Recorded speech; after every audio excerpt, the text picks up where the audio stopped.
United nation security council में भारत की ऐसी क्या मजबूरी है कि वो हमेशा रशिया के साथ नजर आता है? क्या ये मजबूरी है या दोस्ती? हाल ही के अंदर इंडिया ने यूनाइटेड नेशन सिक्योरिटी काउंसिल में वोटिंग करने से मना कर दिया था, जो कि रशिया के खिलाफ थी। रशिया के खिलाफ जो प्रस्ताव था उसमें रशिया के खिलाफ न जाकर भारत वहां से हट गया था, मगर ये रशिया को पसंद आया था और रशिया ने आधिकारिक तौर पर इंडिया की बहुत सराहना करी थी कि उन्होंने यूनाइटेड नेशन के अंदर रशिया का साथ दिया। इस मुद्दे में कई सारे एक्सपर्ट्स आपको अपनी अजीबोगरीब राय दे चुके हैं, मगर सबूतों वाली राय आपको पता पड़ेगी कि इमरान खान रशिया में आखिर क्यों बैठे हैं जबकि उनको कोई पूछ भी नहीं रहा। 1971 के वॉर में भारत की स्थिति पाकिस्तान के खिलाफ इतनी तगड़ी थी क्योंकि भारत का पलड़ा 13 के मुकाबले एक तरीके से पाकिस्तान पर भारी हो गया था, जिसको अमेरिका का सपोर्ट उस समय प्राप्त था। मगर सबूत इसके 1971 के अंदर नहीं 1962 में मिलते हैं, जब कश्मीर का इशू पाकिस्तान रो रो के यूनाइटेड नेशन में उठा रहा था। और ये देखिए यहां पर बहुत सारी डेट्स हैं जिसके अंदर इंडिया पाकिस्तान का क्वेश्चन डिस्कशन हो रहा था और उसके बाद में एक रेजोल्यूशन को अडॉप्ट करने ही वाले थे। उस समय भारत के पास एक तगड़ा मौका था। 22 जून 1962 के अंदर जो 1016 मीटिंग हुई थी, इसके सारा दस्तावेज यहां पर मौजूद है, आप खुद देख सकते हैं। और यहां पर एक रेजोल्यूशन पेश किया गया था जिसको ड्राफ्ट रेजोल्यूशन कहा गया था। ड्राफ्ट इसलिए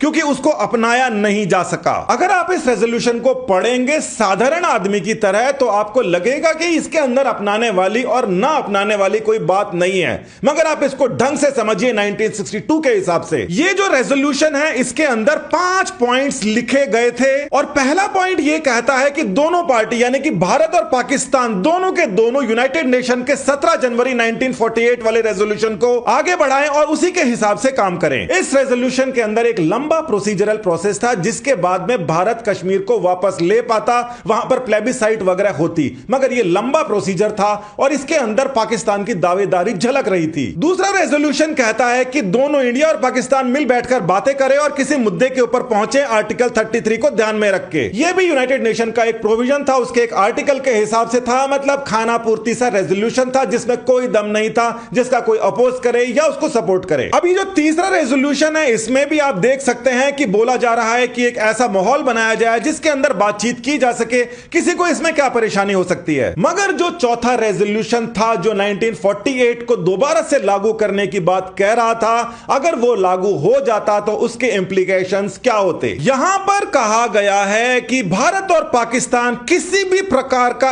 एक्शन एरिया में नहीं लें, यानी कि आर्मी मिलिट्री किसी भी प्रकार से यहां पर इन्वॉल्व नहीं होगी। यूनाइटेड नेशन इसके लिए मना कर रहा है। दूसरे तरीके से भारत पाकिस्तान को आर्मी के जरिए नहीं, मिल बैठकर इसको सल्टारा करना चाहिए, मगर यह चीज करते ही भारत पाकिस्तान के ऊपर आर्मी का आक्रमण नहीं कर सकता। और जो कश्मीर वाला हिस्सा है जिसके कागज भी भारत के पास है, उसको भारत को वापस लेने के लिए पाकिस्तान से बात करनी पड़ेगी। देखिए कितनी गलत बात है। अब ये जो ड्राफ्ट रेजोल्यूशन था ये फुल रेजोल्यूशन नहीं बन पाया यूनाइटेड नेशन के अंदर, यानी कि भारत के लिए रास्ते खुले हुए हैं आज भी। तो यहां पर 9 कंट्रीज ने वोट किया, 7 ने पक्ष में और 2 ने विपक्ष में वोट किया। जो विपक्ष के अंदर थे उसके अंदर सोवियत यूनियन और रोमानिया था। रोमानिया सोवियत के साथ में रहता है, मगर फिर भी 7-2 के बाद में भी इस रेजोल्यूशन को अडॉप्ट नहीं किया जा सका। और वो इसलिए अडॉप्ट नहीं किया जा सका क्योंकि परमानेंट मेंबर यानी कि सोवियत यूनियन इसके खिलाफ था, उसके पास वीटो पावर थी। 1947 के अंदर जो पाकिस्तान ने अनाधिकृत कब्जा कर रखा था, 1962 के अंदर भी भारत उसको वापस लेता, ऐसा सबको लगता था,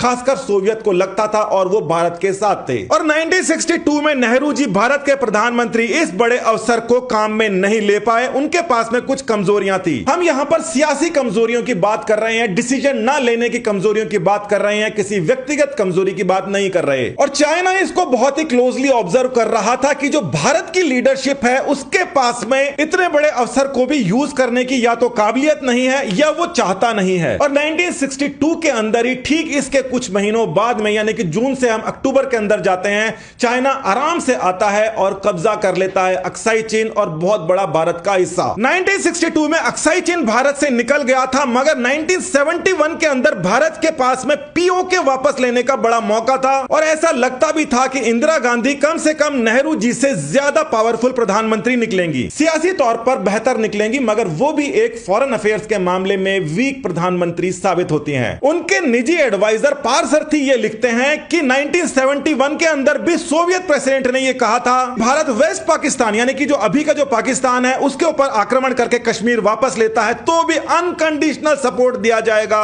भारत को। क्यों नहीं थी आज तक ये जानकारी आपको? तो कई सारे ज्ञानियों ने आपको बताया है कि रशिया के साथ में भारत क्यों नजर आता है, या फिर ये कह दें कि रशिया के खिलाफ भारत क्यों नजर नहीं आता। इसका कारण आर्म सप्लाई तो है ही, मगर असली बात ये डिप्लोमेटिक सप्लाई है। और इसीलिए पाकिस्तान के प्रधानमंत्री इमरान खान इस समय रशिया के अंदर बोरिया बिस्तर लेकर बैठे हैं कि थोड़ी भी अलाइनेशन भारत के साथ रशिया की बिगड़े तो मैं अपना सामान पेश करूं। हिस्ट्री बाकी है, खबरें बाकी है। मेरे साथ टेलीग्राम चैनल पर जुड़े रहना अपडेट्स के लिए। नमस्कार, धन्यवाद, जय हिंद।